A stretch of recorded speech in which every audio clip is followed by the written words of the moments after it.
চৰকাৰে ৰন্ধন গেছক লৈ এটা গুৰুত্বপূৰ্ণ জাননী জাৰি কৰিছে। আপোনালোকক এটা কাম কৰি ল'বলৈ কৈছে 16 আগষ্টৰ ভিতৰত PM কিষাণ সন্মান নিধি আঁচনিৰ আপুনি যদি এজন হিতাধিকাৰী হয় আৰু চৰকাৰৰ তৰফৰ পৰা যদি আপুনি 2000 টকাকৈ লাভ কৰি আহিছে তেনেহ'লে আহিবলগীয়া যিটো 24 নম্বৰ কিস্তিৰ পইচা এই পইচাটো কিন্তু আপোনালোকে নেপাব। চৰকাৰে যিহেতু অৰুণোদয় আঁচনি এইবাৰ 2500কৈ টকা মুকলি কৰিলে, কিন্তু এই 2500 টকাটো বহুতো মহিলাই এতিয়াও লাভ কৰা নাই।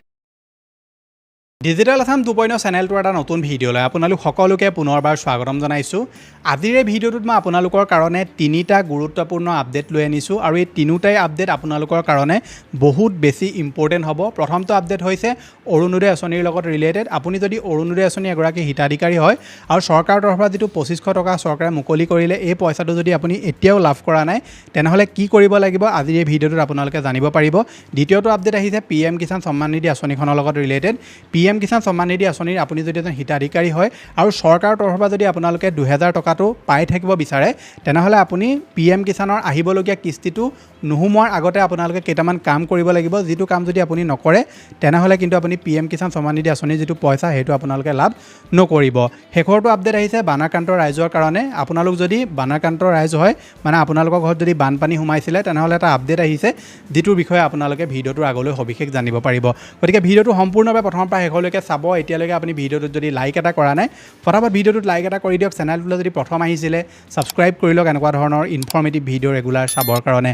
আহক আজি ভিডিঅ'টো আৰম্ভ কৰোঁ। ভিডিঅ'টো আৰম্ভ কৰাৰ আগতে আপোনালোকলৈ সৰু এটা অনুৰোধ, আমাৰ হোৱাটছআপ চেনেলটো যদি আপুনি এতিয়ালৈকে ফ'ল' কৰা নাই সোনকালে ফ'ল' কৰি ল'ব, কাৰণ তাত মই বহুতবিলাক সৰু সুৰা আপডেট দি থাকোঁ। লগতে চৰকাৰৰ যিকোনো ধৰণৰ আঁচনি হওক, স্কলাৰশ্বিপে হওক বা চাকৰিয়ে হওক বা অন্যান্য আপোনালোকে যিকোনো ধৰণৰ কাম যদি আমাৰ থ্ৰুদি কৰিব বিচাৰে তেনেহ'লে সকলোবিলাক আপডেট আপোনালোকে আমাৰ হোৱাটছআপ চেনেলটোত পাই যাব, যিটোৰ লিংক মই ডেছক্ৰিপশ্যনত দি থোৱা আছে। আগবাঢ়িছোঁ আজি প্ৰথমটো খবৰলৈ, আৰু প্ৰথমটো খবৰ আহিছে মৰিয়নি সমষ্টিৰ বিধায়ক ৰূপজ্যোতি কুৰ্মী ডাঙৰীয়াৰ তৰফৰ পৰা। তেওঁ এটা ফেচবুক পষ্ট কৰিছে, তাত তেওঁ উল্লেখ কৰিছে 3 আগষ্ট 2026 ভিতৰত যিসকলৰ ফিচাৰী বুৰ গৈছে তেওঁলোকে আজি এই কামখিনি কৰি লওক। ফিচাৰী বুৰ যোৱা ঠাইত থিয় হৈ এটা GPS ফটো তুলিব। ফটোখন A4 কাগজত প্ৰিণ্ট কৰি গাঁওবুঢ়াৰ পৰা চহী ল'ব। আজিয়ে মীন বিষয়া, ইয়াত তেওঁলোকে মীন বিষয়াৰ 4টা নম্বৰ মুকলি কৰিছে। নম্বৰত যোগাযোগ কৰি চক্ৰ বিষয়া তিয়কৰ কাৰ্যালয়ত পুৱা 10 বজাৰ পৰা 6 বজাৰ ভিতৰত তলৰ কাগজবোৰৰ সৈতে জেৰক্স জমা দিব। বেংকৰ পাছবুকৰ প্ৰথম পৃষ্ঠা আপুনি জেৰক্স কৰিব, আধাৰ কাৰ্ড, পেন কাৰ্ড আৰু ভোটাৰ কাৰ্ড, এই 4টা নথিপত্ৰ আপোনালোকে জেৰক্স কৰি ল'ব। আৰু আপোনালোকৰ যদি ফিচাৰীটো বানপানীত বুৰি গৈছিলে বা ডুব গৈছিলে তেনেকুৱা ক্ষেত্ৰত আপোনালোকে সেই ফিচাৰীটোৰ ফটো আপোনালোকে তুলিব। GPS কেমেৰাৰ সৈতে ফটো তুলিব লাগিব। তাৰপৰা সেই ফটোখন আপুনি A4 কাগজত প্ৰিণ্ট আউট কৰি ল'ব। তাৰ লগতে আপোনালোকৰ গাঁওবুঢ়াৰ চহী লাগিব সেই ফটোখনত। তাৰপৰা এই যি 4টা ডকুমেণ্টছৰ কথা কৈছে, বেংক পাছবুকৰ প্ৰথম পৃষ্ঠা, আধাৰ কাৰ্ড, পেন কাৰ্ড আৰু ভোটাৰ কাৰ্ড, এই 4টা নথিপত্ৰ সেই ফটোখনৰ লগত গাঁঠি আপোনালোকে তিয়ক চক্ৰ বিষয়া কাৰ্যালয়ত আপুনি 10ৰ পৰা 6 বজাৰ ভিতৰত জমা কৰিবলৈ কৈছে আপোনাক। আৰু বিভাগ আৰু গাঁওবুঢ়াই সকলোকে খবৰ নিদিব পাৰে বা নিদিয়াৰ বাবে বহুতে সুবিধাৰ পৰা বঞ্চিত হ'ব পাৰে। গতিকে যিসকলৰ ফিচাৰী বুৰিছে তেওঁলোকে খবৰটো পাই লগে লগে কামটো কৰি লওক। সময় বহুত কম, অন্তিম দিন হৈছে 6 আগষ্ট 2026। গতিকে 6 আগষ্টলৈকে আপোনালোকৰ হাতত সময় আছে।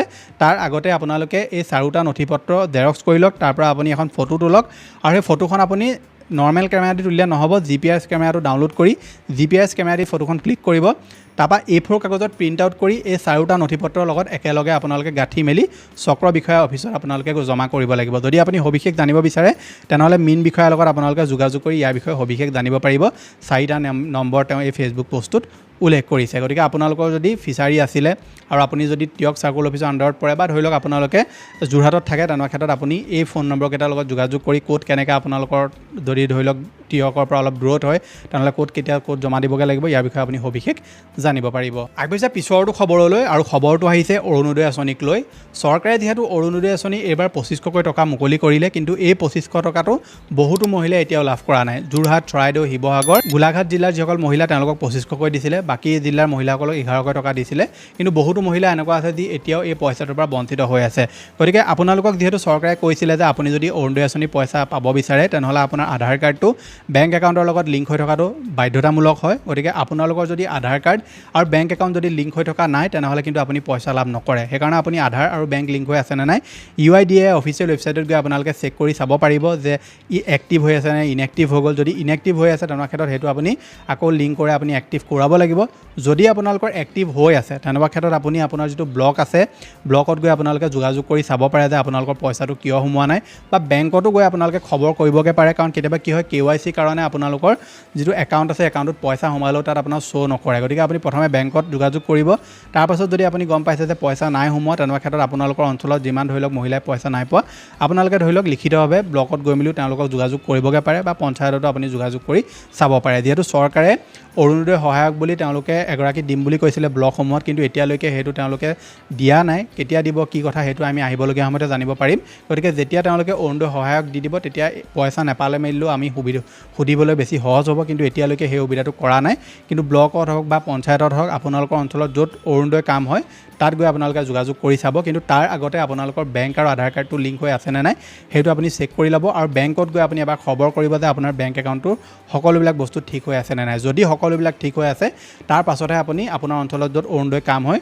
তাত গৈ আপোনালোকে যোগাযোগ কৰি পইচাটো কিয় পোৱা নাই সেই বিষয়ে আপোনালোকে তেওঁলোকক এটা কমপ্লেইন দিবগৈ পাৰিব PM কিষাণ সন্মান নিধি আঁচনিৰ আপুনি যদি এজন হিতাধিকাৰী হয় আৰু চৰকাৰৰ তৰফৰ পৰা যদি আপুনি 2000 টকাকৈ লাভ কৰি আহিছে তেনেহ'লে আহিবলগীয়া যিটো 24 নম্বৰ কিস্তিৰ পইচা এই পইচাটো কিন্তু আপোনালোকে নেপাব এটা মাত্ৰ আপোনাৰ ভুলৰ কাৰণে মানে আপোনাক এটা কাম কৰি ল'বলৈ কৈছে চৰকাৰে যিটো কাম যদি আপুনি নকৰে তেনেকুৱা ক্ষেত্ৰত আপুনি PM কিষাণ আঁচনিখনৰ পৰা বঞ্চিত হ'ব লাগিব মানে কিস্তিটো আপোনালোকে নেপাব কামটো হৈছে আপোনাৰ EKYC এতিয়া EKYCটো যোৱাবাৰলৈকে আপোনালোকৰ নৰ্মেলি হৈ আছিলে মানে আপুনি ধৰি লওক যিখন আপোনাৰ ফেচ অথেণ্টিকেট কৰি আপোনালোকে EKYC কৰিব পাৰিছিলে কিন্তু এতিয়াৰ পৰা আপোনালোকৰ ফিংগাৰ লৈ মেলি EKYC কৰিবলৈ কৈছে যদি আপোনালোকৰ EKYC হৈ থকা নাই তেনেহ'লে ফিংগাৰ দি আপুনি CSC চেণ্টাৰলৈ গৈ EKYC কৰিব লাগিব তেতিয়াহে আপুনি আহিবলগীয়া সময়ত PM কিষাণ সন্মান নিধি আঁচনিখনৰ যিটো কিস্তিৰ পইচা সেইটো আপোনালোকে লাভ কৰিব লগতে আপোনালোকক ফাৰ্মাৰ ৰেজিষ্ট্ৰেশ্যনটো বাৰে বাৰে কৰিবলৈ কৈয়ে আছে ফাৰ্মাৰ ৰেজিষ্ট্ৰেশ্যন যদি আপুনি নকৰে তেনেকুৱা ক্ষেত্ৰতো কিন্তু এই আঁচনিখনৰ যিটো পইচা এই পইচাটোৰ পৰা আপোনালোক বঞ্চিত হ'ব লাগিব শেষত আৰু এটা আপোনালোকৰ কাৰণে গুৰুত্বপূৰ্ণ খবৰ আছে চৰকাৰে ৰন্ধন গেছক লৈ এটা গুৰুত্বপূৰ্ণ জাননী জাৰি কৰিছে আপোনালোকক এটা কাম কৰি ল'বলৈ কৈছে